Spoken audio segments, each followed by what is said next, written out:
Every year, 250,000 children enter the foster care system in the United States. This is according to adoptuskids.org.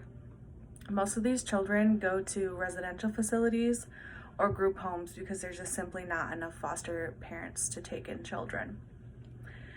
Foster children need loving, caring individuals who provide them a safe and nurturing home.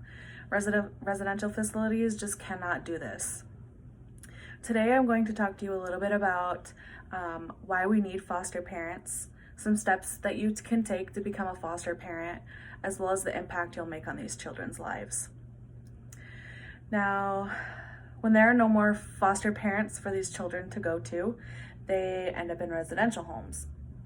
I have worked in multiple residential facilities in the Grand Rapids, Michigan area, and most of these facilities had staff that was verbally abusive to the children. Some of them had staff who were overly aggressive. Some would purposely do safety holds incorrectly, so they would hurt the children.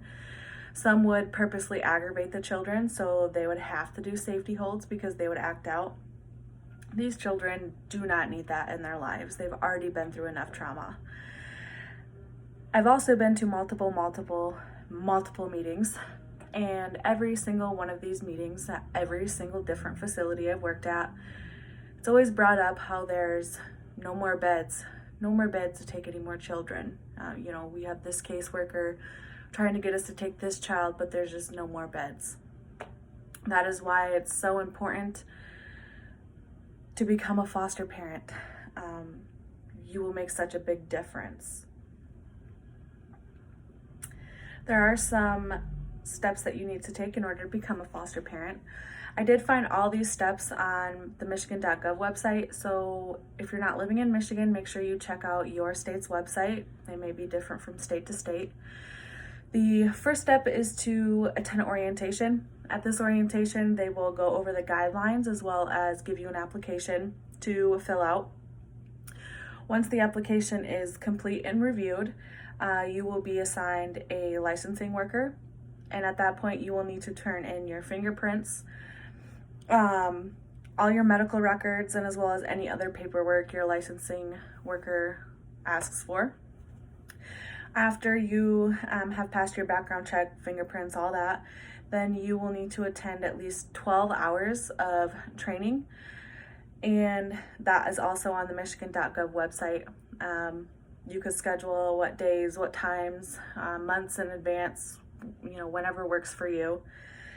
Once you are done with your training, you will do a home evaluation, and this is just where someone comes to your home, they walk around, make sure that this child is going to be coming into a safe environment. There's food, they have a room, a bed, clothes, just basic needs. Becoming a foster parent has so much impact on a child's life. As I've said multiple times, these foster children have been through so much trauma in their lives, and they need loving and caring individuals that'll give them a safe and nurturing home. That alone is the most important thing in these children's lives at the time, even if they don't always know it. Just having that love and nurturing is so beneficial for their development. You will provide these children with the support and consistency that they need in their lives that they've never had to have better, more successful futures. You being there and helping them process through their traumas also helps with their mental health. Having good mental health lets you be able to focus on things, that you need to accomplish in life. According to the American SPCC, about 1/4 of children who age out of the foster care system end up being incarcerated 2 years after they've aged out. And I know that you can be the person to help these children change this statistic. There